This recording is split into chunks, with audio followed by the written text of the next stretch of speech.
ஒரு காட்டு ஓரத்துல ஒரு சின்ன வீடு, ரொம்ப அழகான ஃபேமிலி. அந்த ஃபேமிலில ஒரு வயசுல குழந்தை. அந்த வீட்டை நன்றியோட பாத்துக்கிறதுக்கு ஒரு நாய். ஒரு நாள் அந்த ஹஸ்பண்டும் ஒய்ஃபும் மார்க்கெட் போறதுக்கு முன்னாடி அந்த நாய் கிட்ட சொல்றாங்க, பாப்பா தூங்கிட்டு இருக்கு, நாங்க மார்க்கெட் போயிட்டு வந்துடுறோம், அந்த பாப்பாவை பாத்துக்கோ அப்படின்னு சொல்லிட்டு. அவங்களும் மார்க்கெட் போயிட்டு கொஞ்ச நேரம் கழிச்சு வீட்டுக்கு வராங்க. வந்து பார்த்தா வீட்டு வாசல்ல அந்த நாய் மூஞ்சி ஃபுல்லா ரத்தக்கரை. ஒண்ணுமே புரியாம கையில இருந்த மொத்த பொருளையும் கீழே போட்டுட்டு உள்ள போய் குழந்தை எங்க இருக்குன்னு தேடுனா தொட்டில்ல குழந்தைய காணோம். இப்ப வந்த ஆத்திரத்துக்கும் கோவத்துக்கும் என்ன பண்றதுன்னு தெரியாம அழுதுகிட்டு ஓடி போய் அந்த அருவாளை எடுத்துட்டு வந்து அந்த நாயோட கழுத்தை வெட்டிட்டாங்க.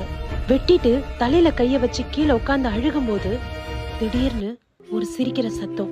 என்னன்னு பார்த்தா அந்த குழந்தையோட சத்தம். எங்கேயும் இல்ல, சாமி ரூம்ல இருந்து அந்த குழந்தை விளையாண்டுட்டு இருக்கு.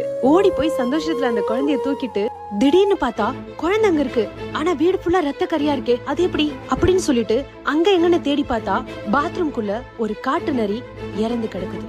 அந்த நாய் தான் உசுரே போனாலும் பரவாயில்ல, அந்த குழந்தை உசுரை காப்பாத்தணுமேன்னு அந்த நரி கூட போராட்டம் பண்ணி அந்த நரிய சாவடிச்சிட்டு நன்றியோட வந்து அந்த விஷயத்த சொல்லணுமேன்னு வீட்டு வாசல் எதிர்பார்த்துட்டு இருந்துச்சு.